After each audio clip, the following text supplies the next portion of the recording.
Coming up next. Companies are starting to get big enough that they need managers that can handle the amount of staff that they have. If you have that experience in oil and gas sector job, you may be able to transition over to some of the companies that are starting to do work in energy efficiency or renewables. The Job Talk podcast shares stories from people who are passionate and love what they do in their careers. Through conversation, we explore their careers, past work experiences, and the education that got them to where they are now.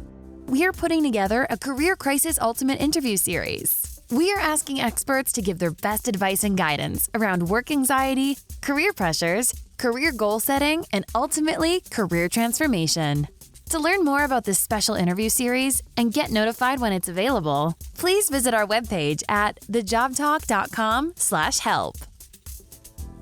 This is the shortened version from our in-depth conversation. Please visit thejobtalk.com to find the full episode. Today's guest is Brandon Sandmaier. Here's our Job Talk with an alternative energy specialist. Were you thinking that you were going to have a long career in that industry? Was that going to be it? That was going to be a 20 to 30 year career? Yeah, that was kind of it. I most people told me, when I was in Fort McMurray that you need 20 years in and then you're set. That's all you got to do. And I was not real thrilled over that. I decided that I spent my time up there, and then I moved down to Edmonton and started working in the same field, but closer to home.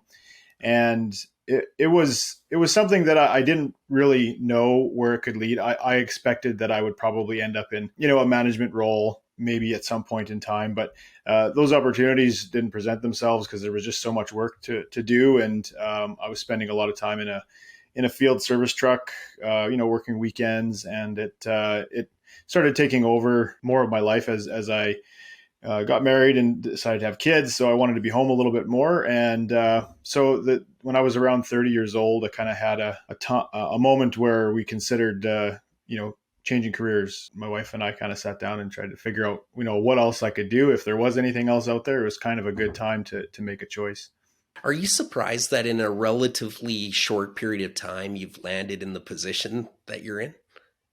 Yeah, absolutely. I had no expectations for the course that I took because I really didn't know what was going to happen. My wife and I were fully, ready to, if we had to move to BC, because they seemed at the time to have more of a burgeoning industry with regard to renewables. We were going to do that, but thankfully we didn't have to. We were able to stay here, and I graduated in 2016. So it's it hasn't been a long time, I guess, and I was able to gather a whole bunch of different experience in that time because there was so much growth.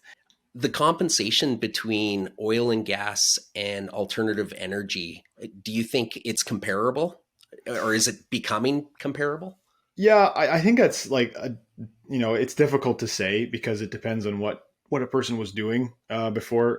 For me personally, it's comparable. I think that definitely the longer hours working in the oil and gas sector was obviously, there was more earning potential there, but definitely for me anyway, it's become a little bit better quality of life, more time at home with my family, less time working on weekends, that sort of thing.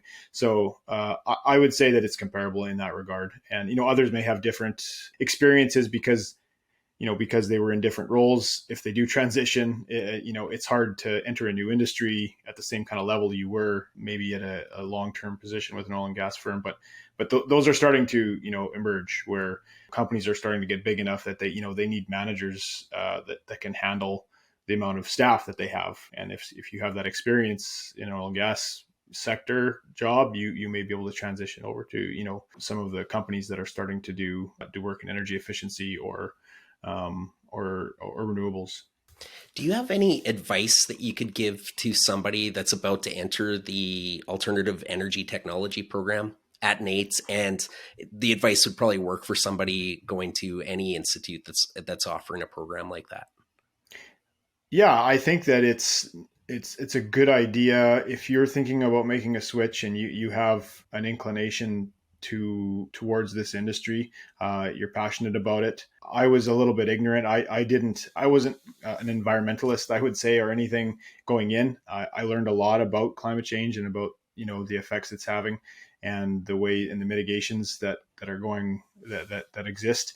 So if you have, most people are more educated about it now than then.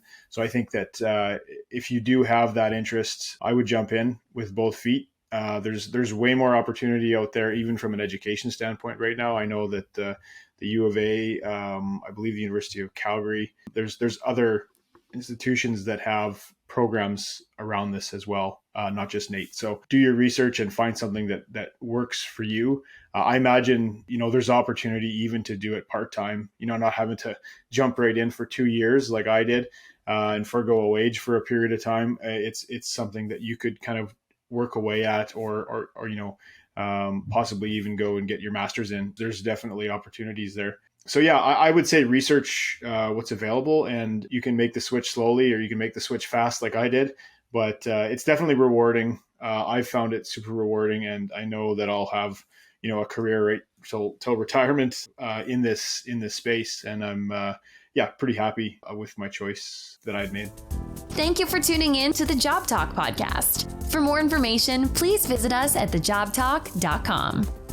Our podcast music was created by our friend Mike Malone in Edmonton, Alberta, Canada.